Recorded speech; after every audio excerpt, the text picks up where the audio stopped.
Bonjour à tous, avec l'aide de Dieu nous allons étudier le traité Megillah Daf Hei Amoud Aleph. Nous sommes à la première ligne, à la fin, Amarav, l'enseignement de Rav, Megillah Bismana. Lorsqu'on lit la Megillah en son temps, c'est-à-dire le 14e jour du mois de Hadar ou le 15e jour du mois de Hadar pour les villes qui sont entourées de murailles, eh bien à ce moment-là, Korinota Filu Beyachid, on peut la lire même si on est seul, même s'il n'y a pas un minyan, même s'il n'y a pas 10 personnes. Par contre, chez l'Obismana, si on lit la Megillah non pas à son temps, 14 ou 15 Hadar, mais le 11, 12 ou 13 Hadar, eh bien dans ce cas-là, Ba'asara, il faut qu'il y ait une présence de 10 personnes, il faut qu'il y ait un minyan.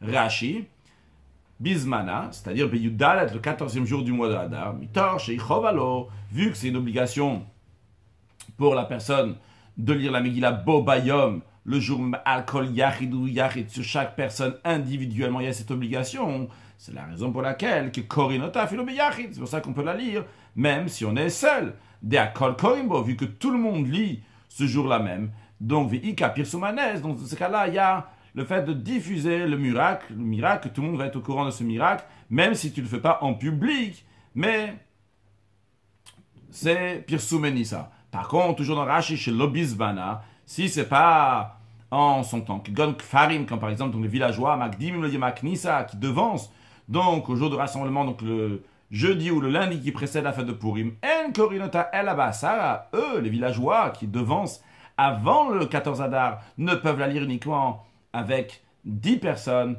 lorsqu'ils sont 10, des Ba'inan Pirsum Nisa, vu qu'il y a besoin de la proclamation du miracle, qui n'est pas réalisé s'il n'y a pas 10 personnes, vu que ce n'est pas le moment que tout le monde lit la Megillah ce jour-là. Donc ça, c'est l'opinion de Rav. Et la Gemara nous dit Ravasi Amar, encore la version de Rashi, Ve Ravasi Amar, Ravasi dit, Ben Bismana, Ben Shelo Bismana, la lecture de la Megillah, qu'elle soit en son temps, qu'elle soit pas en son temps, toujours, ça doit être Sarah, en présence de 10 personnes. Rashi, Ve Ravasi Amar, Ben Bismana, Ben Shelo Bismana, que ce soit en son temps ou pas, il faut toujours 10 personnes. Rashi nous explique, ce n'est pas une obligation d'après Ravasi, mais c'est mitzvah le chazera charasara. Mitzvah dans le sens ici que c'est mitzvah minamoufrar. C'est mieux lorsqu'il y a 10 personnes, mishum pirsumen nisa, pour la proclamation du miracle. Aval, iloesh kachasara. Mais s'il ne trouve pas 10 personnes, l'homme à Ravasi de l'olikre. Ravasi n'a pas dit de ne pas lire dans un tel cas. Shen Isur Kiata Beyachid, les sages n'ont pas interdit de lire la Megillah lorsque la personne elle est seule. Elle a seulement quoi? Qu'est-ce qu'ils ont dit les sages? Que mitzvah likrot abasara, que le chatrila, c'est qu'on vient faire les choses bien comme il faut, ou bien tu vas chercher 10 personnes. Donc en tous les cas, on voit cette discussion entre Rav et Ravasi. Est-ce qu'il faut 10 personnes ou pas lorsqu'on la lit un Purim ordinaire, c'est-à-dire le 14e jour du mois de Hadar? Cependant, la Gemara raconte quand même que Ava Ouda, il y a un cas où on devait lire la Megillah, donc c'était en son temps, c'était le 14e jour du mois de Hadar. Rav, il a quand même pris en considération l'opinion de Ravasi, bien que Rav, il a dit que quand c'est en son temps, on peut la lire seul, quand même il a pris en considération l'opinion de Ravasi. Et donc quoi? Rashi nous dit, donc Rav, il a cherché 10 personnes, donc les rassemblait pour la lecture de la Megillah, comme l'opinion de Ravasi. La Gemara demande, bon, est-ce que Rav a dit une telle chose, donc le jour de la fête de Purim, on peut, si c'est pas le jour de la fête de Purim, il faut la lire seule, et si c'est le jour de Purim, pardon, si c'est pas le jour de Purim, il faut lire à 10, et si c'est le jour de Purim, il faut lire même seul. Voilà, Ve'amarav, Yehuda bered Rav Shmuel bar Shelat mishve de Rav, voilà que Rav Yehuda, fils de Rav Shmuel, fils de Shelat, il a dit au nom de Rav que Purim shechaliot beShabbat, le 14e jour du mois de Hadar qui tombe Shabbat, Erev Shabbat Zmanam. L'expression qu'il a employée, c'est que la veille de Shabbat, c'est le temps de la lecture de la Megillah. Alors, avant d'approfondir sur ces mots-là, qui vont nous faire la discussion dans les prochaines lignes et dans le Rashi, l'expression est Erev Shabbat Zmanam. La veille de Shabbat, c'est le moment de la lecture de la Megillah. Attention, soyons précis dans les mots de Rav. Contrairement à ce que nous avons vu jusqu'à présent plusieurs fois, que lorsque ça tombe tel et tel jour et on veut lire avant, qu'est-ce qu'on dit? On dit Magdimin, on devance au jour d'avant. Ici, on n'a pas employé ces mots-là, qu'on devance au jour d'avant. Ici, ce que Rav a employé, c'est Erev Shabbat Zmanam, que le moment, c'est la veille de Shabbat. C'est-à-dire que le moment de la lecture de la Megillah, lorsque le Shabbat il tombe le 14 Hadar, eh bien, le moment de lecture de la Megillah officiel instauré par les sages à la base, c'est le vendredi, qui donne la Gemara, Erev Shabbat Zmanam. Comment on peut dire que Rav dit c'est la veille de Shabbat, le vrai moment de la lecture de la Megillah? Vers Shabbat Zmanamou. C'est Shabbat qui est ce moment-là. Et là, l'Avarika, n'est-ce pas? Qu'est-ce que Rav veut dire en disant cette expression Erev Shabbat Zmanam? Il veut dire chez le Bizmanam qui Zmanam. Pourquoi il a employé cette expression-là? Pour nous dire que même que ce n'est pas le véritable moment, mais c'est considéré comme le véritable moment. Qu'est-ce qu'il veut dire par la Rav? Que Maz, Manama Filoubi Yachid, de la même manière que lorsque c'est le moment de la lecture de la Megillah, c'est le vrai jour, c'est le 14e jour du mois de Hadar, eh bien tu peux lire la Megillah même quand tu es seul. Avshello Bizmanama Filoubi Yachid. Rav nous a voulu nous dire que même lorsque c'est pas au vrai moment, c'est pas le 14e jour du mois de Hadar, tu peux lire aussi en Yachid, tu peux lire seul. C'est-à-dire, je répète l'idée générale qu'on a vue, après on va approfondir dans Rashi. Rav nous a dit qu'il y a une différence si c'est Zmanam ou pas Zmanam. C'est ce qu'on a vu à la base dans le cours aujourd'hui, au début du cours aujourd'hui, que Rav nous dit, si ça tombe le jour de Shabbat, eh bien à ce moment-là, si ça tombe le 14e jour du mois de Hadar, on peut lire seul. Si ça tombe un autre jour que le 14e jour du mois de Hadar, il faut 10 personnes. Ça, c'est l'enseignement de Rav.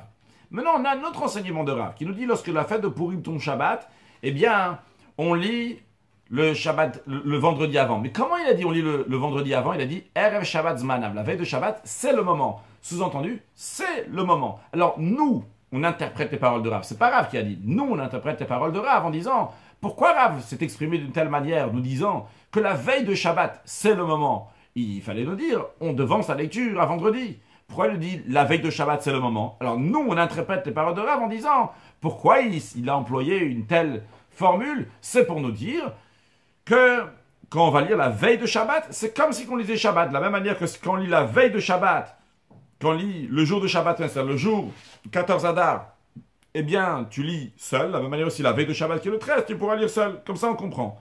Voyons Rashi. Rashi s'arrête sur le terme, donc, Erev Shabbat Zmanamu. Donc, Rav a dit que lorsque Purim tombe Shabbat, la veille de Shabbat, c'est le moment de la lecture de la Megillah. Mashma, ça sous-entend, Shuzman Akavu Aleu. Ces mots-là sous-entendent que c'est le moment qui a été fixé, Miméan chez Knesset Agdola. Depuis l'époque de la Grande Assemblée, c'est eux qui ont institué la lecture de la Megillah, eh bien, ils ont institué que lorsque le 14 Adar va tomber un Shabbat, on va lire le vendredi.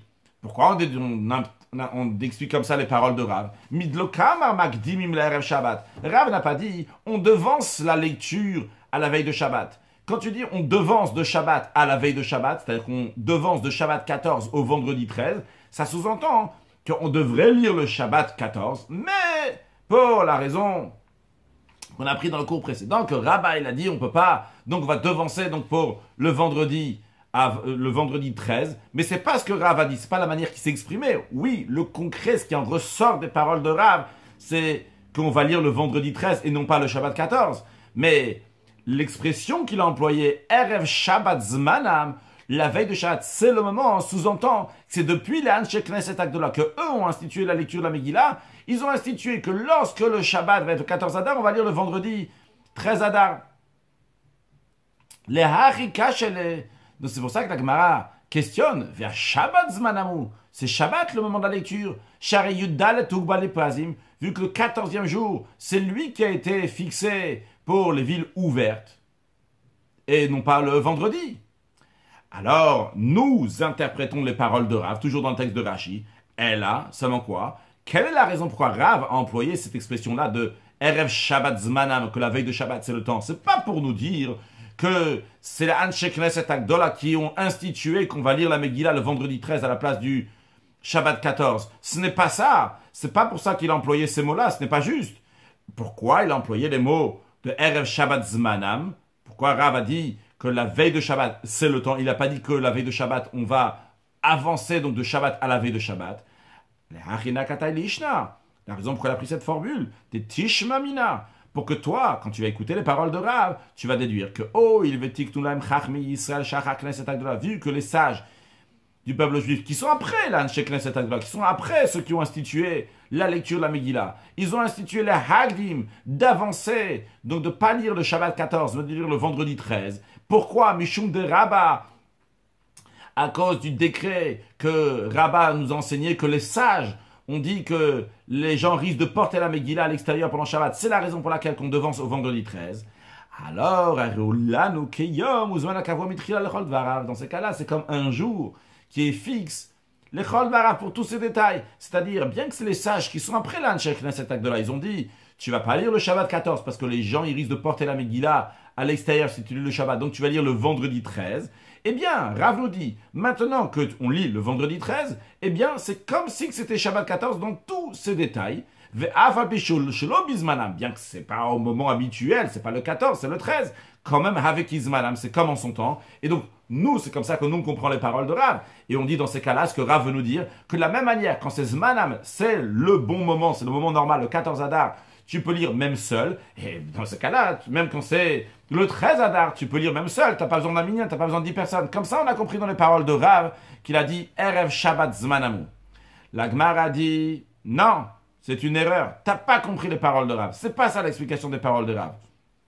Là, les Inyan Mika Megillah, en ce qui concerne la lecture de la Megillah, lorsque ça tombe un vendredi 13, eh bien, bah, ça, il faut 10 personnes. Alors, dans ce cas, tu me demandes la Maï Erev Shabbat Zmanam. Pourquoi tu me dis, pourquoi Rav il a employé l'expression disant le moment, la lecture de la Megillah, c'est le vendredi 13. Il n'a pas dit on devance au vendredi 13. Je vais te dire, la réponse, elle est simple.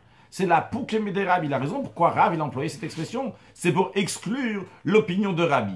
Qu'est-ce que Rabbi a dit? On avait appris dans le cours précédent. Des Hamar, il a dit oh, il venit Troyaratun Koman. Vu que les villes, ils ont déjà été repoussés de leur place. Leur place, leur moment, leur emplacement, c'était le Shabbat 14. Et Rabbi a dit, vu qu'on les a déjà déplacés un autre jour, ils ne pourront pas lire Shabbat. Eh bien, Rabbi dit, tu vas prendre les villes ouvertes, et à la place qu'ils vont lire le Shabbat 14, ils ne vont même pas lire le vendredi 13, ils vont lire le jeudi 12, le jour de rassemblement, donc le jeudi qui est avant Shabbat.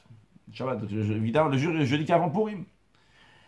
Alors, Hakamash Malan, c'est justement ça que Rav vient nous apprendre. Il vient te dire, non, non, non, pas comme Rabbi. Les grandes villes, les villes ouvertes, ça passe pas à jeudi. C'est quand est-ce qu'ils doivent lire? Erev Shabbat Zmanamu, la veille de Shabbat, le vendredi 13. C'est le moment pour les villes ouvertes pour lire la Megillah. Matnitin, nouvelle Mishnah. Ezoir Gdola. Cette Mishnah commence d'abord à nous expliquer c'est quoi, qu'est-ce qui est considéré comme une grande ville. Une grande ville dans laquelle on lit le 14e jour du mois de Hadar. Parce que si ce n'est pas une grande ville, c'est Kfarim, c'est des villages, eh bien dans ces cas-là, on peut avancer au jeudi qui est avant le 14 Hadar ou le lundi qui est avant le 14 Hadar. C'est quoi la définition halachique d'une grande ville? C'est pas qu'il y a tant et tant de population. Seulement quoi? La Mishnah nous dit Kol sheyesh ba asara batlanim. C'est s'il y a 10 personnes qui sont inoccupées. On verra au début de l'agma que nous allons étudier dans quelques instants Bezrat Hashem aujourd'hui, que c'est-à-dire qu'il y a dans le commentaire de Rashi qui nous expliquera qu'il s'agit donc d'10 personnes inoccupées à la synagogue et qui sont là-bas constamment pour qu'il y ait un minyan, pour qu'il y ait 10 personnes. Pachot mikan, s'il y a moins que ça, eh bien, à Rezekfar, c'est considéré un village. Même s'il y a des milliers de personnes qui habitent là-bas, ça ne change pas, c'est considéré halachiquement un village. Encore un point, la Mishnah nous dit. Be'elu amru makdim velo me'acherim. Uniquement à propos de ces sujets-là, donc de la lecture de la Megillah, on a appris que à propos de ça, on avance, donc on devance la date, donc on va lire le 11, 12, 13, et on ne va pas repousser après le 14, 15, on ne va pas lire le 16, etc., etc. Par contre, il y a d'autres choses que nous allons citer dans quelques instants, que ces choses-là, on ne va pas les devancer, mais on va les reporter pour après le Shabbat, si ces choses-là, qu'on va dire dans quelques instants, tombent le Shabbat. Quelles sont ces choses-là? Aval zmanat c'est Kohanim. Première chose, l'offrande du bois des Kohanim. Tisha B'Av est le 9e jour du mois de Av. On va d'abord voir ces deux choses-là, après on en aura encore deux, mais d'abord on va faire Rashi de ces deux choses-là. On va comprendre aussi c'est quoi, Aval zmanat c'est Kohanim. Donc le moment des bois des Kohanim, Rashi nous rajoute aussi le Ve'a'am et le peuple. De quoi s'agit-il? À Amour b'Masachet Tanit, qui est dit donc dans le traité Tanit. Shehayu mishpachot shel Israël shekavu alayem yamim b'chol shana, qui avait certaines familles du peuple juif qui étaient fixes. On a fixé pour eux chaque année la vie Ola pour amener, la vie Eitzim la Mikdash pour amener donc du bois dans le temple Tzorech HaMaracha pour qu'il y ait du bois sur l'autel. De quoi s'agit-il? eh bien, lorsque les Juifs sont revenus de Babel, de Babylone, entre le premier et le deuxième temple, à l'époque avec Ezra, eh bien, dans la loge du bois du temple, il n'y avait pas de bois pour allumer les feux qu'il faut sur l'autel. Il n'y avait pas de quoi allumer la marara. Et il y avait des familles des Kohanim, donc ce qu'on appelle ici Zman Hatse Kohanim, et Rachid nous rajoute aussi Ve'am et le peuple, parce qu'il y avait aussi d'autres qui n'étaient pas Kohanim, donc qui étaient Israël, qui ont donné du bois qu'ils avaient, c'était donc quelque chose qui était très difficile à voir à cette époque-là. Eh bien, les prophètes qui étaient à cette époque-là ont fixé 9 moments pour ces Kohanim ou ces Israël, donc qui étaient là-bas, que eux, toutes les générations à venir, vont amener ce jour-là, donc un sacrifice, aussi bien donc un sacrifice qui est un hola, un holocauste, et aussi bien donc du bois, que même si la loge elle est remplie de bois, eh bien toujours on va prendre le bois. Ce jour-là qu'ils amenaient ça, donc c'était un jour donc de Yom Tov, de joie particulier pour eux, et justement ce qu'on dit que si ça tombe le Shabbat, eh bien on ne va pas faire le vendredi, on va le repousser pour le jour d'après. Sur le texte de Rashi, Umevin korban etzim imaim, ils amènent donc un sacrifice de bois avec eux, imchal yod beshav. Alors, korban etzim imaim, un sacrifice de bois. Alors, comme on explique ici dans Rashi, quand Rashi dit un sacrifice de bois, il ne s'agit pas donc un sacrifice de bois, mais un sacrifice qui vient à l'occasion du bois, donc c'est-à-dire en plus du bois. Alors, qu'est-ce qu'on est en train de nous dire ici? Que imchal yod beshabbat, que si ce jour-là tombe Shabbat, leur date, par exemple le Chaf Menachem Av, le 20e jour du mois de Av, eh bien c'est un jour dans lequel on offrait, il y avait une famille qui amenait du bois ce jour-là, c'est un jour qui peut tomber le Shabbat, comme les autres aussi, j'ai juste pris un exemple, eh bien, si ça tombe le Shabbat, eh bien on va le repousser pour le dimanche, mais Achim le Yom Machar, on le repousse pour le lendemain, pour le 21e jour du mois de Av. Ça, c'était une chose que la Mishnah nous avait dit qu'on reporte pour après. Vechen Tisha B'Av, Rashi nous dit encore une deuxième chose que la Mishnah nous a dit. Le 9e jour du mois de Av, Shechal Yod Beshabbat qui tombe le jour de Shabbat. Le 9e jour du mois de Av, c'est le jour où il y a la destruction du premier et deuxième temple. Et donc, si ça tombe le jour de Shabbat, on va le repousser pour dimanche et on ne va pas l'avancer au vendredi. Rashi dit que vrai que la Mishnah a dit seulement le 9 Av, mais Vehu a dit le Yudzai Betamuz Velasara Betevet. Il en est de même aussi pour le 17e jour du mois de Tammuz, qui est le jour qui a eu la brèche dans la muraille de Jérusalem, et le 10e jour du mois de Tevet, qui est le jour que la ville de Jérusalem a été assiégée, qu'ils sont considérés aussi comme le 9e jour du mois de Av, que si ça tombe Shabbat, on va le repousser pour le lendemain, pour dimanche. Mais non, pourquoi? Donc dans ce cas-là, le Tana de la Mishnah a dit uniquement le 9e jour du mois de Av et pas les autres. La raison elle est, la raison elle est parce que les tsarot, les souffrances ont été redoublées, c'est-à-dire qu'il y en a eu beaucoup ce jour-là, parce qu'il y a la destruction du premier et deuxième temple, en plus que aussi la ville de Bétar il y a eu la conquête de la ville de Bétar par les ennemis, et Yerushalayim aussi a été labouré. Donc c'est la raison pour laquelle que ce jour-là, donc c'est un jour qui est encore plus strict que les autres. Maintenant, on va à Kol Mitanibo, et donc toujours jeûne, tout le monde jeûne ce jour-là. Par contre, Avachat Somot, en ce qui concerne les autres jeûnes, que la Mishnah donc ne dit pas clairement ici, la raison l'est, parce qu'Amrin, Maseret Rosh Hashanah, on dit dans le traité Rosh Hashanah, Ratsumitanin, que ce ne sont pas obligatoires, car tous ces jeûnes-là, qui ont été institués par les prophètes, ils sont facultatifs. S'ils veulent, ils jeûnent, s'ils veulent, ils jeûnent pas. Juste à noter, c'est pas n'importe quel moment que si on veut, on jeûne pas. C'est uniquement, la Gemara là-bas elle dit, si on se trouve dans une période qui est neutre, il n'y a pas de persécution sur le peuple juif, il n'y a pas de paix non plus, lorsque c'est neutre, eh bien à ce moment-là, il n'y a pas l'obligation de jeûner, donc ils sont moins stricts que le 9e jour du mois de Av, que ça, quoi qu'il arrive, nous allons jeûner. En tous les cas, ce qu'on a vu pour l'instant dans la Mishnah et Rashi, qu'il y a deux choses, donc ça soit le sacrifice donc de bois que les Kohanim et le peuple amènent, donc si le jour il tombe Shabbat, on va le reporter pour dimanche, pour après, de même en ce qui concerne donc le jour de Tisha B'Av, ce jeûne-là, il va être repoussé, il va être reporté pour après. Par contre, la Mishnah continue à nous dire, la Mishnah continue à nous dire encore toujours dans ce sens-là, Vachagiga, Rashi dit Vachagiga, dans la Mishnah écrit Chagiga, Vehakel et le Hakel. Qu'est-ce que ça veut dire Chagiga et c'est quoi le Hakel? Voyons, Rashi, on va expliquer. Alors, Chagiga, c'est la fête, c'est le sacrifice qu'on amène à l'occasion de Chag, de la fête. Ça fait partie des sacrifices qui sont shlamim. Shlamim, donc, il y a un langage de shalom, la paix, parce qu'il y a une partie qui est pour tout le monde, il y a une partie pour le propriétaire, pour le Kohen, pour l'hôtel. En tous les cas, donc, Chagiga, Imchal Yom Tov Beshabbat. Donc, on a un ordre, lorsque ça arrive les trois fêtes, Pesach, Shavuot et Sukkot, il faut amener des sacrifices.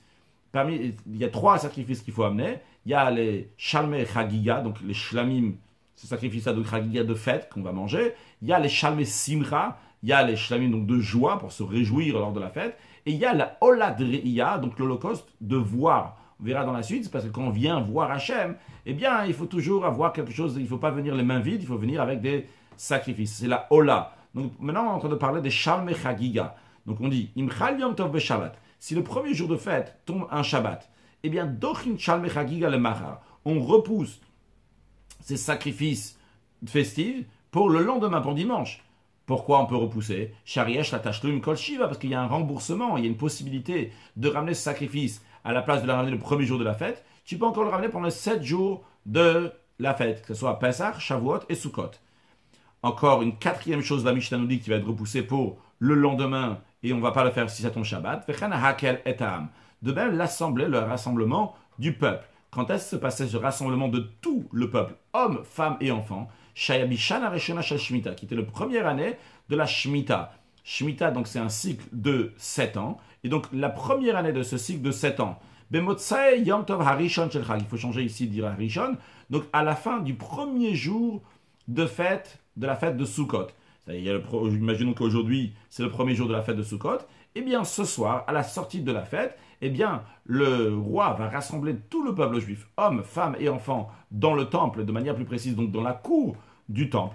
Qui dit-il, comme la Torah dit, Miketz Sheva Shanim, à la fin, au bout de 7 ans, donc au bout du cycle de 7 ans, c'est-à-dire première année du cycle de 7 ans, Bemoed Shnata Shemitah, Bemoed, à la fête, qui vient après l'année de la Shemitah, qui est la 7e année, donc après la fête de la 7e année de la Sukkot qui vient après, qui est donc la première année, qui est d'Amrin Masachet Sota, comme il est écrit dans le traité Sota, Shaya Melech Koreba Torah, que le roi lisait dans la Torah, Sefer Mishneh Torah, plusieurs sections du livre Mishneh Torah, donc du 5e livre de la Torah, qui est le livre de Dvarim. Il lisait certains passages donc, qui ont pour but de rajouter la crainte de Dieu, le Shema, Vayem Shamoa, et des choses comme ça. Vechol Ha'am Chayavim Lavo, et tout le peuple est astreint à venir, ou les Aviet Tapam, il doit amener aussi les enfants. Qui dit-il quand le verset dit Hakelet Ha'am Nashim Vanashim Vatav, rassemble le peuple, hommes, femmes et enfants. Maintenant, le problème, il est au Beshabbat Iyavshar. Le Shabbat, c'est pas possible, parce que Shabbat, il faut amener aussi les enfants, les petits-enfants, et on ne peut pas les porter dans le domaine public. Donc c'est la raison pour laquelle, Kumavir Notolemacha, on le passe au lendemain. C'est-à-dire que si, imaginons le premier jour de la fête de Sukkot, c'est vendredi, eh bien vendredi soir, c'est la fin du premier jour de Yom Tov de la fête de Sukkot, c'est à ce moment-là qu'on devrait faire le Hakel, le rassemblement de tout le peuple. Mais on ne fera pas le rassemblement à la sortie de premier jour de Yom Tov, vu que c'est vendredi soir, et on ne peut pas ramener les enfants, donc on ne le fera pas Shabbat, vendredi soir et Shabbat, on le repoussa pour la sortie de Shabbat, donc qui correspond à dimanche.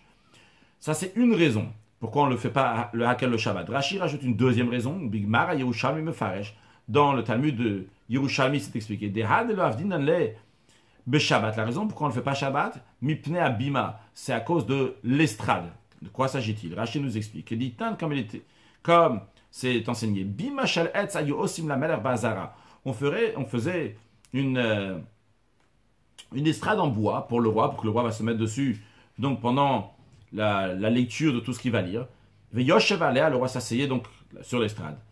Et c'est la raison pour laquelle donc on ne fait pas ça qu'on ne peut pas faire pendant Shabbat, parce que le Shabbat on ne peut pas faire cette estrade. Alors là-bas le Yerushalmi demande au Pachinan Hata, là-bas on demande la question V'liav de mettre, on n'a qu'à faire le lendemain. C'est-à-dire tu me dis il y a un problème. Parce que vendredi soir, donc on ne peut pas construire une estrade pour le roi. Pas de souci, construis jeudi. Comme ça, jeudi, l'estrade, elle va être là-bas. Et ça va rester toute la journée de vendredi, ça va rester dans la cour du temple. Et le vendredi soir, le roi, il va se mettre dessus pour lire. La Gemara répond là-bas, que ça va encombrer la cour du temple pendant toute la journée de vendredi.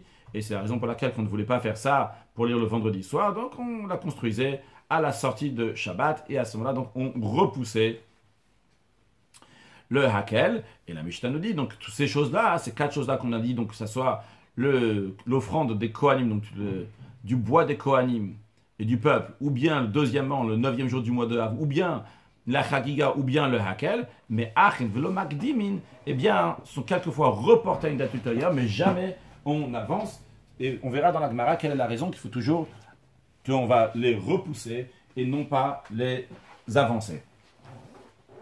Encore une chose, la Mishnah nous dit suite à cela, Rashi nous dit, le Magdim tam faresh bigmara. La raison sera expliquée dans la Gemara. Continuons dans la Mishnah, Afabisham ou Magdim velo Me'achrin, bien que les sages ont dit qu'on peut avancer la lecture de la Megillah, mais qu'on ne peut pas la reporter, mais quand même, Utarin behesped ou betan tumatanot lavionim, ces jours-là dans lesquels on avance la lecture de la Megillah, le 11, le 12 et le 13, ne sont pas considérés à 100% comme la fête de Purim. On lit la Megillah à ce moment-là, mais quand même, on a le droit de dire des oraisons funèbres, donc hesped, ou bien jeûner ce jour-là, ou bien et donner les cadeaux aux pauvres.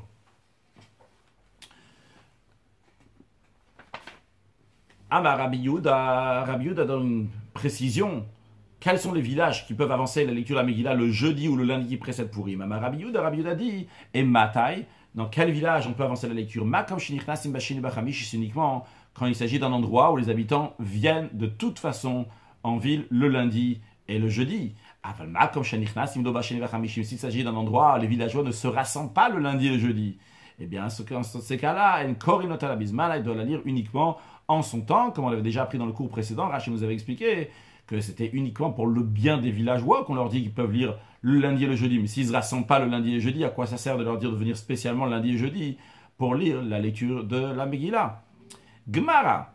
La Gemara donc amène une braïta qui va développer un tout petit peu plus ce qu'on a dit au début de la Mishnah. Tan a enseigné dans une braïta. À Sarabatlanim, au début de la Mishnah, on avait dit que c'est quoi considérer une grande ville? C'est 10 personnes inoccupées. Alors, on ne sait pas c'est quoi ces personnes qui sont inoccupées, qu'est-ce qu'ils font exactement. Alors, dans une braïta, on nous a dit de quoi s'agit-il ces 10 personnes inoccupées chez le Bet Knesset, qui sont à la synagogue. Et comme Rashi nous explique, à Sarabatlanim, ces 10 personnes inoccupées, donc qui sont fixes à la synagogue, qui ne travaillent pas. Ça en quoi? Venizonim. Michel Tzibour, d'où ils ont, de quoi ils peuvent subvenir à leurs besoins, donc ils sont nourris par la communauté. Pourquoi la communauté les nourrit? Qui est des liot metsuim betfil bet knesset, pour qu'ils vont se trouver à la synagogue au moment de la prière, des amamam maseret brachot, comme Maître a dit dans le traité brachot, kevan sheba kadosh baruch hu bet knesset ve'il motze shemasara, que si Dieu il vient à la synagogue et il trouve pas 10 personnes, v'chulu, etc. Rashi il veut pas être négatif, donc il veut pas dire la suite que Dieu se met en colère. Et donc en tous les cas, il faut toujours qu'il y a 10 personnes dans la synagogue, c'est pour ça qu'ils sont payés par la communauté. Encore une chose, on avait dit dans la Mishnah que uniquement à ce propos, donc des jours de Purim, on a dit qu'on va lire la Megillah avant, donc le 11, 12 et 13, on ne va pas reporter à plus tard. Maïtam, quelle est la raison qu'on ne reporte pas la lecture de la Megillah plus tard? Rabbi Abba il a dit Shmuel, parce que Amaka, le verset a dit, Velo Yavor, le verset a dit, on ne dépassera pas. Donc d'où on sait que célébrer Purim, c'est jusqu'au 15 et pas après le 15. Vu qu'on a dit un enseignement de Rabbi Abba Amar Shmuel, on va dire encore un autre enseignement en son nom. Rabbi Abba Amar Shmuel, Rabbi Abba il a dit le nom de Shmuel, Minayin Shen Monim Yam Leshan, d'où on sait qu'on ne compte pas les jours pour calculer les années. Donc c'est pas en fonction des années, on va expliquer, après on va voir dans Rashi. Les jours d'une année, une année solaire, c'est 365 jours. Une année lunaire, ce qu'on appelle une année lunaire, c'est 12 fois le cycle lunaire. Le cycle lunaire, c'est-à-dire que depuis que la lune elle a son tout petit croissant jusqu'à qu'elle on la voit plus du tout et après elle redevient un tout petit croissant, eh bien c'est 29 jours et demi. Quand on fait 29 jours et demi fois 12, ça fait 354. Donc entre l'année lunaire et l'année solaire, il y a 11 jours. C'est pas très exact quand j'ai dit 29 jours et demi, parce que c'est 29 jours et demi et des poussières. On en parlera dans la suite. Mais pour l'instant, à retenir que 29 jours et demi fois 12, ça fait 354. C'est une année lunaire, tandis que l'année solaire, c'est 365 jours. Alors, Rabbi Abba, au nom de Shmuel, il nous dit qu'on ne compte pas les jours pour faire une année. On ne compte pas 365 jours pour faire une année. D'où on sait ça? Comment on compte une année? Il y a écrit pour les mois de l'année, c'est-à-dire que Chadashim Atamon Leshanim, tu comptes les mois pour en faire une année, donc 12 mois vont composer une année, Ve'i Atamon Yamim Leshanim, mais tu ne comptes pas des jours, 365 jours, pour en faire une année. Donc, qu'est-ce que ça change maintenant si on compte une année en 354 jours ou en 365 jours? Voyons Rashi, la troisième grande ligne de Rashi, Minayin Shel Monim Yamim Leshanim, d'où on sait qu'on ne compte pas les jours pour composer les années, donc 365 jours. Rashi nous donne un exemple dans lequel on va comprendre quelle est la différence. Si on dit que l'année a 354 jours ou 365 jours, tout simplement. Kigon, comme par exemple. De Amar, quelqu'un a dit, Konam Yain Shanitom, je jure que je ne veux pas boire de vin pendant un an, les Shana pour une année. Eh bien, comment on va définir son année qu'il n'a pas le droit de boire de vin? Eh bien, Mon Yud Bet Chodesh Miyom Leyom. Il compte 12 mois, jour à jour. Non, par exemple, Veminadar Be'echad Ben Nissan. Si il a fait son vœu le premier jour du mois de Nissan, il a dit je ne veux pas boire du vin pendant un an. Eh bien, Asuradach Echad Ben Nissan Abba.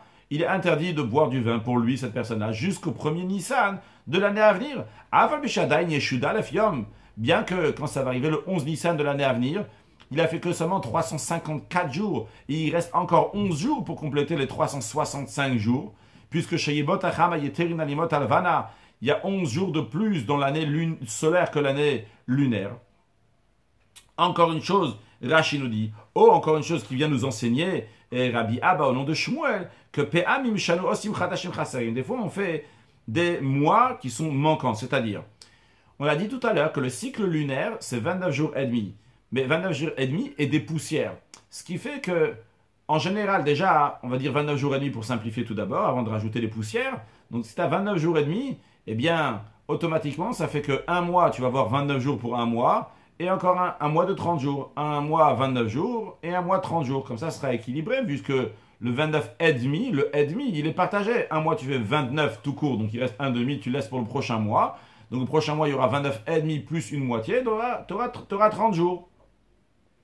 Maintenant, vu qu'on a dit que c'est 29,5 et des poussières, ce qui en ressort, ce qui se passe, c'est que des fois, il faut enlever encore un jour. Il faut faire des jours donc ils vont être chasser, qui vont être manquants.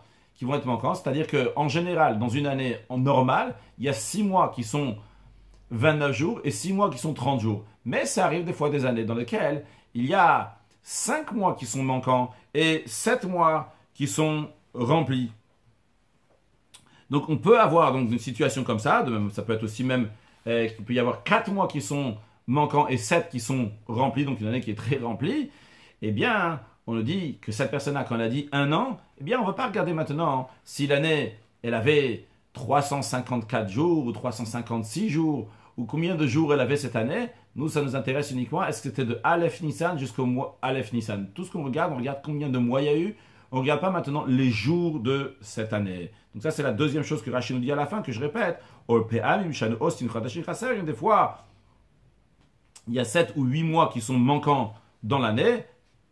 J'ai dit tout à l'heure peut-être 7 ou 8 qui sont remplis. Alors, je me suis trompé en tout cas si j'ai dit ça. Il y en a 4 ou 5 qui sont remplis à la place donc de 6 qui vont être remplis. Donc il y en a 7 ou 8 qui sont manquants. Et donc dans ces cas-là, on nous dit quand même qu'on va d'après l'année. Parce que l'année qui est composée donc de mois et non pas combien de jours de l'année. Ça, donc, c'est un enseignement de Rabbi Amar Shmuel. Vu qu'on est déjà parti dans cet enseignement de Rabbi Amar Shmuel, on continue dans le même esprit vers Rabbanan de Kesar et Mishum Rabbi Abba Amou, un enseignement de Rabbanan de Césarée qui ont dit au nom de Rabbi Abba Minayin shel mechashim shaot lachadashim. D'où on sait qu'on ne compte pas les heures pour former un mois, pour calculer un mois, pour composer un mois. Yamim, jusqu'à un mois de jours. C'est-à-dire qu'on apprend de ce verset-là que Yamim que tu comptes les jours qui vont faire un mois. Tu ne comptes pas, tu ne fais pas le calcul donc des heures pour faire un mois. Qu'est-ce que ça veut dire de faire un calcul d'heures pour un mois? Comme on l'a dit, le cycle lunaire, c'est 29 jours et demi. Donc si tu regardes les heures d'un mois, c'est 29 jours et demi. Donc ce n'est pas 29 jours ou 30 jours, c'est 29 jours et demi.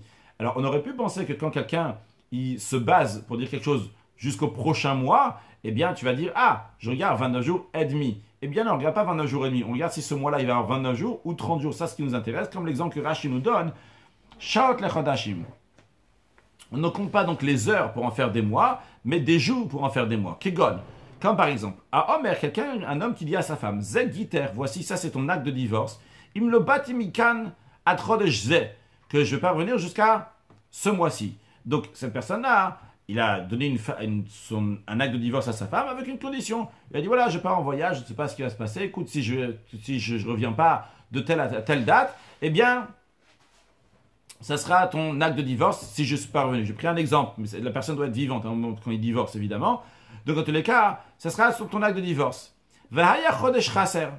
Ce mois-là, il était manquant.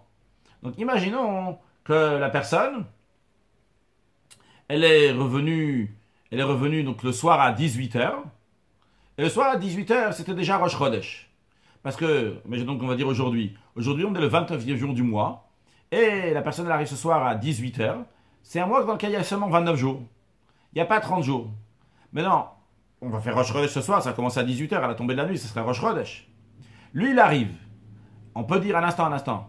Le mois n'est pas encore fini. Pourquoi? Parce qu'il n'y a pas 29 jours et demi. Un mois, c'est 29 jours et demi.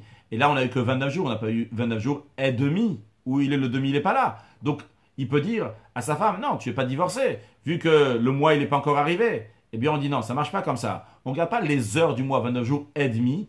Qu'est-ce qu'on regarde? On regarde, est-ce que c'est Rosh Chodesh ce soir ou pas? Il est arrivé à la tombée de la nuit suite au 29e jour. Donc, comme on l'a dit par exemple, donc aujourd'hui c'est le 29e jour, il arrive ce sour à 18h.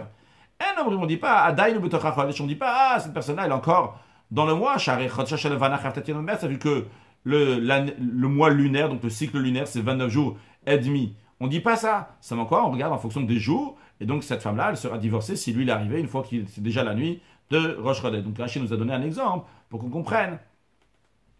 Qu'est-ce que ça change maintenant si on va compter les jours ou on va compter les heures? Continuons de la Gemara. Encore une chose, on avait dit dans la Mishnah,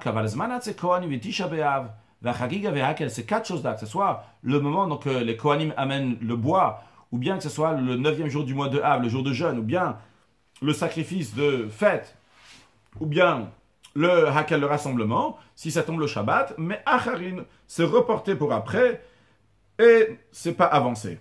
Quelle est la raison de tout cela? La Gemara explique, Tisha B'Av, la raison du jeûne du 9 Av, Agdoumé pour un autre Mekadme.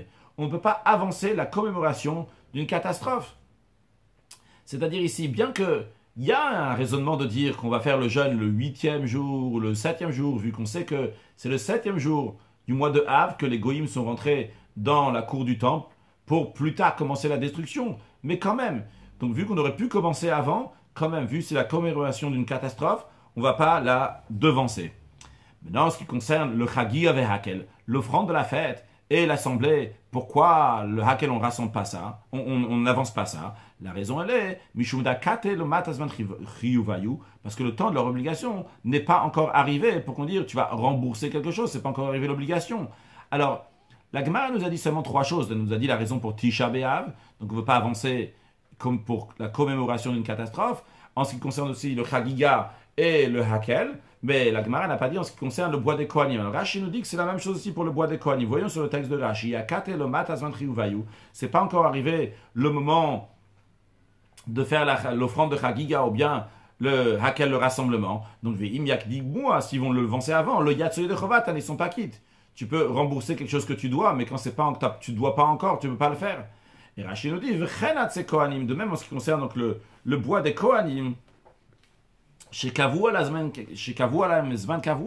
qu'ils ont un moment qui est fixe. Et comment ce moment il est fixe? Rashi nous dit il est fixe Binedarim, il est fixe avec un vœu. C'est-à-dire qu'ils ont pris en vœu sur eux d'amener du bois à ce jour-là. Ils ont pris pour eux, leur génération, que ce jour-là, ils vont amener du bois. Certains disent donc c'est pas parce que Hitnu Alem Nevim, parce que les prophètes qui étaient à ce moment-là, ils ont fait un vœu, donc ils ont fixé. Et donc avant ce moment-là, c'est pas encore arrivé le moment de leur obligation. Donc, vu qu'ils ont fixé ce moment-là, donc c'est pas un moment qui est avant. Continuons. Tana, c'est dans une braïta. Chagiga, v'cholzman chagiga me'acharin. Alors, voyons bien le texte de cette braïta, parce qu'on va discuter jusqu'à la fin du cours. L'expression, elle est chagiga, l'offrande. Et tout le temps de l'offrande de chagiga peuvent être reportés, me'acharin. Ok. Alors, la Gemara va tout de suite expliquer, va s'interroger, qu'est-ce que ça veut dire, cette expression?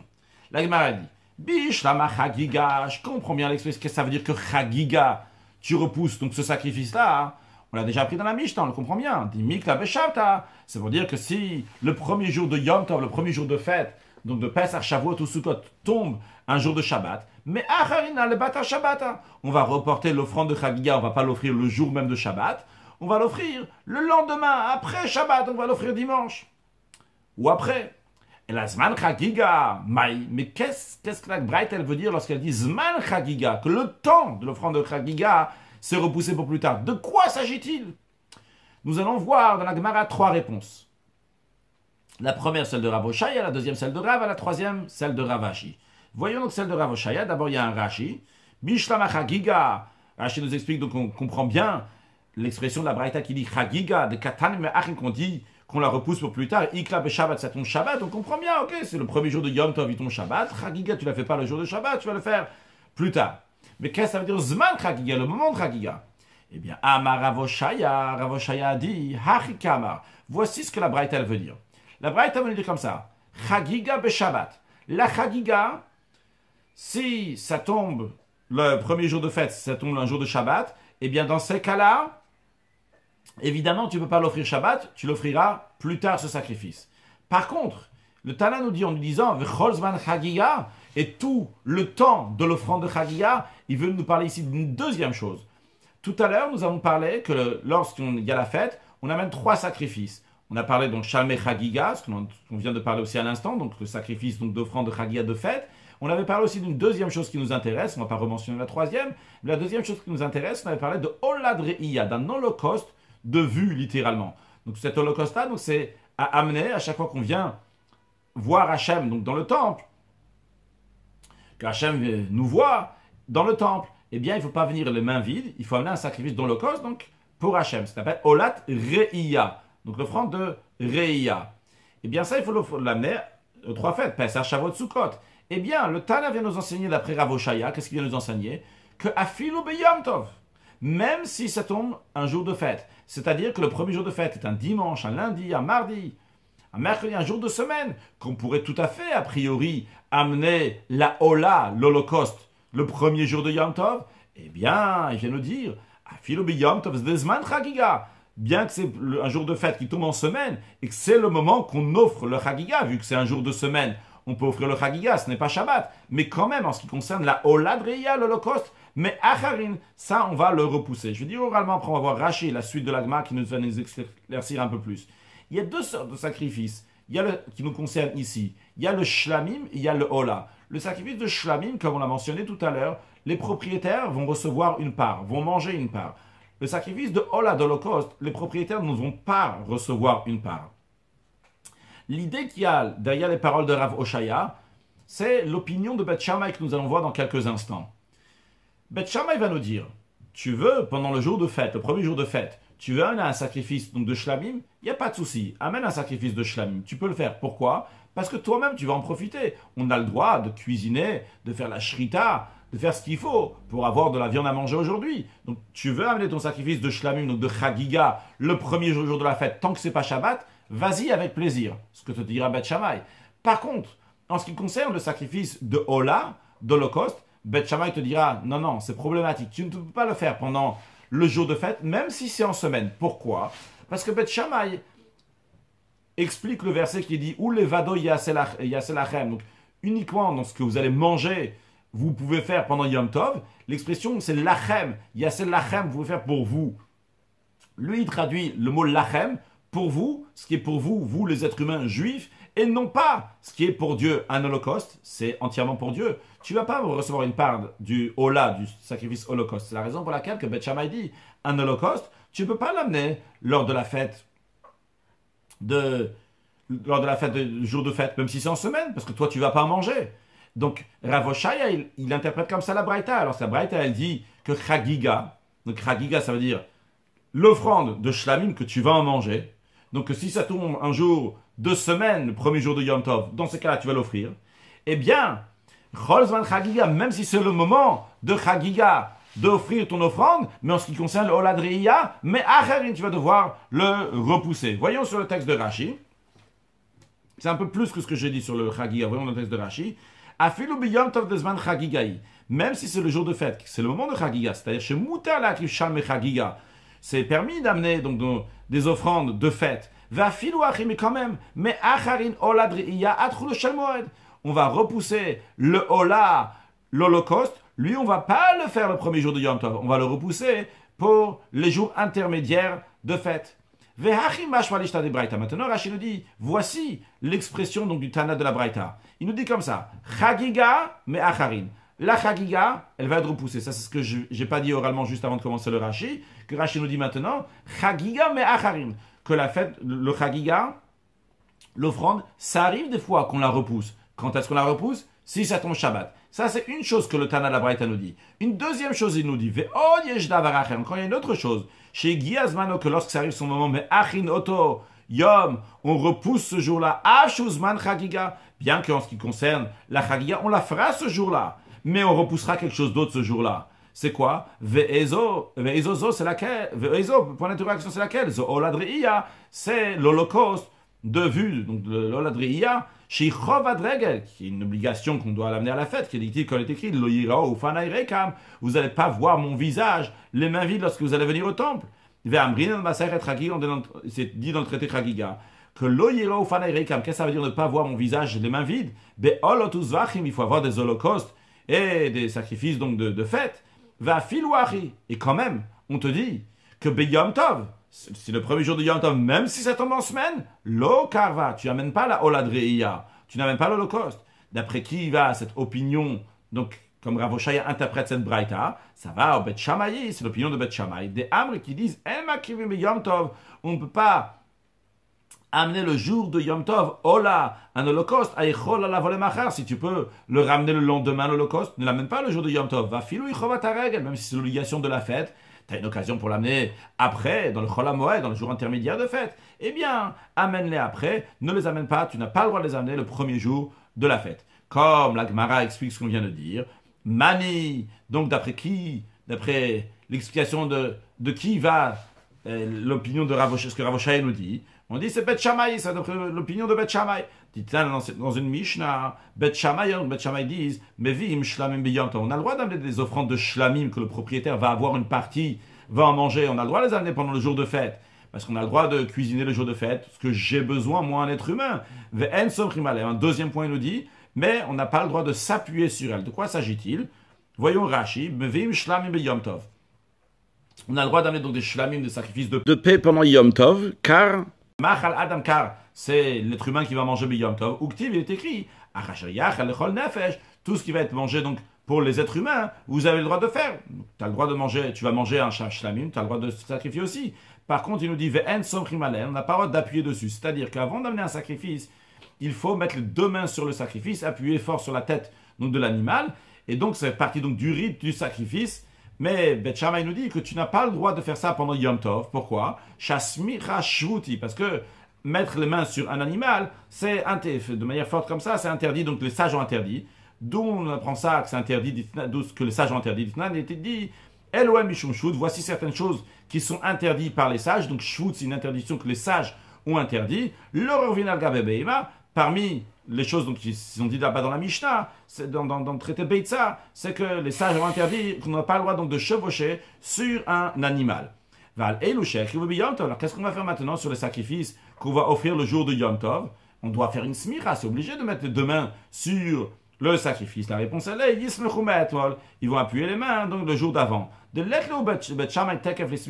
une notion qui dit que tekef l'ismicha, tout de suite après avoir mis les mains sur la tête de l'animal, tout de suite on va faire la shrita, on va la battre. Donc ça c'est une notion que certains y tiennent, mais Rashi nous dit que Bet Shammai ne tient pas que tekef l'ismicha shrita, que tout de suite après avoir mis les mains dessus, on fait la shrita. C'est la raison pour laquelle que Bet Shammai va te dire, la veille de Yom Tov, tu es smicha, t'appuies sur la tête de l'animal, le jour de Yom Tov, tu ne le feras pas parce que les sages l'ont interdit, donc encore une fois, tu le feras le veille de la fête, et tu feras la shrita de ton sacrifice shlamim ou shalmei chagiga, le jour de Yom Tov. Continuons dans la Gemara.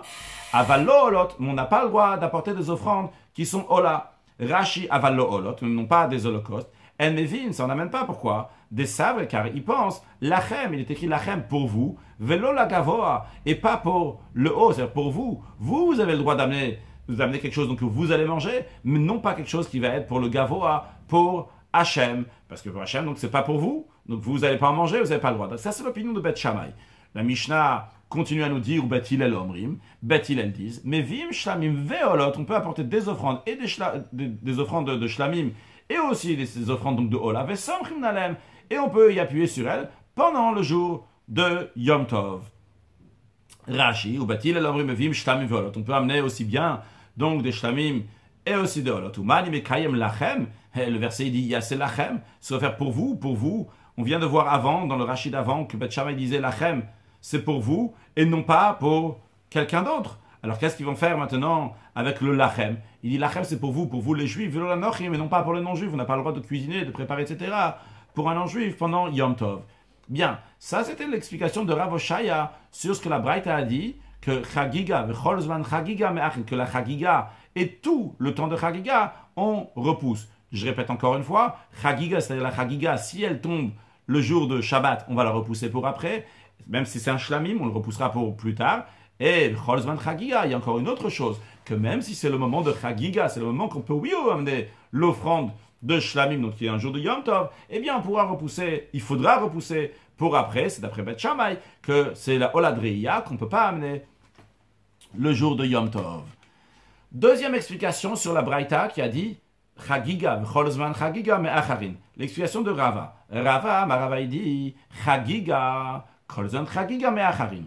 Que l'offrande de la fête peut être retardée tout le temps de la fête. Tfelo, mais plus tard, il ne peut pas le faire. C'est très simple d'après Rava.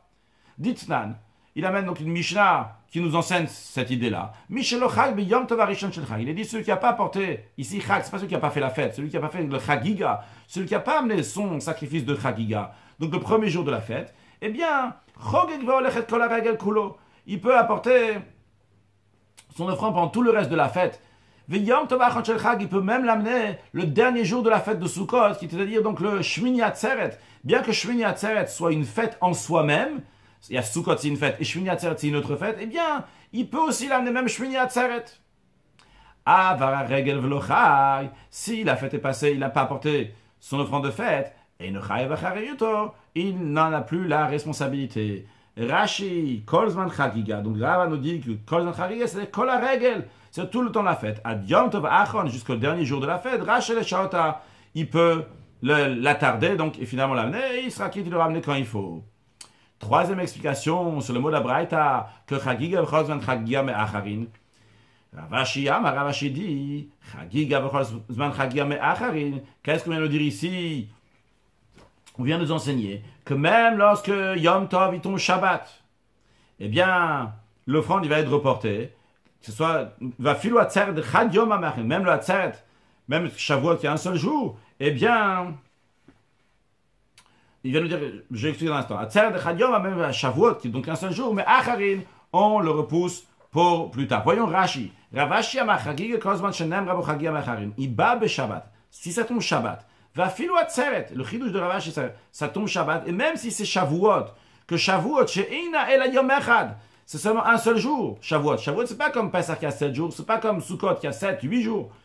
Eh bien, quand même, on te dit, Tashlumim Yeshla Kol Shiva, on peut rembourser tous les 7 jours qui est après la fête de Shavuot. Vadain Yeshla Zman Karev, et on peut encore l'offrir même après le sacrifice de Chagiga. De quel contexte il parle maintenant quand on nous parle de Shabbat, tout d'un coup, d'où Ravashi vient pour nous parler, ah, si ça tombe Shabbat, etc. Voyons, Ditnan, c'est dans une Mishnah. Et même cette Mishnah, elle n'est pas complète, on aura besoin de Rashi pour la compléter. Modim, ils sont d'accord. Alors, c'est Beth Hillel, ils sont d'accord avec Beth Shammai, on verra plus d'explications dans un instant avec Rashi. Shimchal Atzeret Yod Shabbat. Que si la fête de Shavuot tombe Shabbat, chez Yom Tvoar, que le jour d'abattage, ça s'appelle Yom Tvoar, je ne vais pas le traduire dans la suite, qu'on dira Yom Tvoar, le jour d'abattage, donc des offrandes, c'est Achara Shabbat, c'est après le Shabbat. De quoi s'agit-il? Voyons calmement dans Rashi, Modim Batzeret Shechal Yod Shabbat. Masachet Chagiga. C'est Mishnah dans le traité Chagiga. Nechleku, ils sont machlok, ils sont en désaccord, Bet Shammai et Bet Hillel. Batzeret shechal yod be'erev Shabbat. La fête de Shavuot qui tombe la veille de Shabbat. Alors, on est un vendredi, on est d'accord? Un vendredi, c'est pas un jour, c'est pas Shabbat. Qu'est-ce qu'on fait? On peut déjà deviner. Bet Shammai Omri, Bet Shammai vont dire, non, Yom Tvoar Shel Atzeret, Achara Shabbat. Quand est-ce que tu vas amener tes sacrifices? Tu vas pas les amener aujourd'hui, le jour de Yom Tov. Pourquoi? Parce que Bet Shammai est Tamayo. Bet Shammai, ils vont d'après leur opinion qu'on vient de voir, des Amré Olot et Makriv et Yom Tov. Il dit, un holocauste, tu peux pas amener le jour de Yom Tov. Hilka, c'est la raison pour laquelle, Lo Yakim ou Achara Shabbat. C'est pour ça donc ils disent, les holocaustes, tu les amèneras ni le premier jour de fête de Shavuot, donc qui est un vendredi, tu ne vas pas les amener le lendemain non plus, parce qu'évidemment c'est Shabbat, tu les amèneras dimanche, donc après le Shabbat. Ça c'est l'opinion de Bet Shammai. Ou Bet Hillel Omrim, Bet Hillel disent, En la Yom Tvoar, il n'y a pas de jour, donc il n'y a pas un jour donc, pour faire la shrita des sacrifices. C'est-à-dire, tu n'as pas besoin d'attendre pour un jour spécial, donc tu n'as pas besoin d'attendre pour dimanche pour faire les sacrifices d'après Bet Hillel. Shashlamim ve'olot, car aussi bien les offrandes de Shlamim et aussi bien les offrandes d'Holocauste, Krevim be Yom Tov, on va les offrir, on va les amener, les abattre le jour même de Yom Tov, le jour même de fête. Donc ça, c'est en ce qui concerne, donc c'est lorsque c'est vendredi. Maintenant, Modim Batzeret Shechaliot Beshabbat. Ils sont d'accord, Bet Shammai et Bet Hillel, il n'y a pas de désaccord sur ça. Lorsque ça tombe le jour même de Shabbat, le premier jour de Shavuot, parce qu'on n'amène ni l'Holocauste et ni les Shlamim le jour de Shabbat. Donc, dans ces cas-là, tout le monde est d'accord les sacrifices du jour, donc ils devaient amener le jour de Shabbat, ne vont pas être amenés le jour de Shabbat, mais vont être amenés après Shabbat, donc le dimanche. Alma, donc on voit que Yeshtashom la Tzeret, qu'est-ce qu'il en ressort de tout ça et qui nous intéresse ici pour comprendre les mots de Ravashi, c'est qu'on voit qu'il y a oui un remboursement pour Shavuot. Shavuot, bien que c'est un seul jour la fête de Shavuot, si elle tombe Shabbat, on peut encore se rattraper après. Et Ravashi nous dit, ça c'est l'explication quand on dit Chagiga, Cholzman Chagiga Me'achrin, c'est-à-dire que même quand Yom Tov il tombe Shabbat, donc l'offrande de la fête doit être reportée chaque fois qu'on parle de l'offrande de la fête, c'est-à-dire qu'à chaque fois que le Chagiga il est repoussé, donc d'après Beth Hillel, le Cholzman Chagiga, eh bien le Ola aussi, tout va être repoussé, donc pour plus tard, même qu'à Tzeret, c'est un seul jour, et donc ça c'est la particularité, et ça c'est le Chidouche de Ravashi, donc la loi de sacrifice de Chagiga, chaque fois que le Chag, donc on doit amener la Chagiga, donc ça tombe après ça tombe le Shabbat, on amènera donc après Shabbat. On va conclure donc avec une halakha. On a appris donc qu'il y a certaines choses qui doivent être repoussées et pas avancées. Parmi les choses, il y avait le bois des Kohanim donc qui était repoussé. Le Rabbi explique dans une sikha du 20e jour du mois de Av, qui est le jour de Hiloula de son père, Rabbi Levi Yitzhak, qui était un grand kabbaliste. Dans le Chalek Yutet, la sikha de Esrim Be'av, le 20 Av, le Rabbi explique donc longuement là-bas cette idée avec le Rashi qui nous rajoute aussi V'chanatze Kohanim qui va aussi donc avec le Riv qui va dans cet même esprit. Et le Rabbi dit, explique là-bas que la raison pourquoi ils nous ont fait plus tard, car à la base, ils ne voulaient pas que leurs jours vont se mélanger avec le jour de quelqu'un d'autre. Donc lorsqu'ils ont fixé eux-mêmes leur jour, ils ont fixé que si ça va tomber Shabbat, ils vont le repousser pour pas que ça va prendre le jour de quelqu'un d'autre. Et le Rabbi en découle de cela. Il dit qu'en ce qui concerne donc ceux qui ont l'habitude de donner la tzedaka le jour d'un yortzeit, le jour de l'an du décès de quelqu'un, ou bien de jeûner ce jour-là, eh bien, la question elle est, est-ce qu'on va repousser ça ou devancer? On aurait pu dire qu'on va repousser, basé sur ce qu'on a dit. Le Rabbi dit non, il n'y a pas de quoi dire qu'il faut repousser, il faut plutôt aller dans le sens que c'est quelque chose de positif, donc, et le devancer, parce que ça ne rentre pas dans la même catégorie de ce qu'on a vu ici, du Zman Atzea Kohanim, du moment des Kohanim. Encore une chose, donc un sujet de Chassidut, donc, on a vu ici donc, que le jour de Shavuot, on peut repousser pour plus tard, et il a encore 7 jours de remboursement. A priori, ce qui est très étonnant, parce que la fête de Pesach et Shavuot, eux, ont 7 jours, mais la fête de Shavuot n'a pas 7 jours. Comment on peut rajouter encore d'autres jours après les autres 7 jours?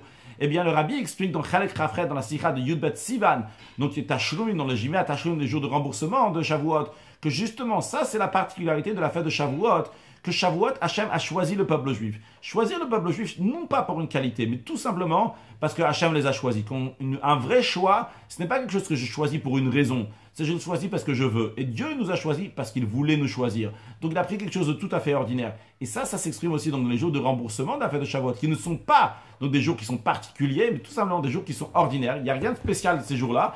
Et pourtant, la Kedusha, la sainteté, va aussi arriver dans ces jours ordinaires, de la même manière que Dieu a décidé que nous allons être un peuple saint. Et on le verra concrètement lors de la venue de Mashiach très prochainement. Excellente journée!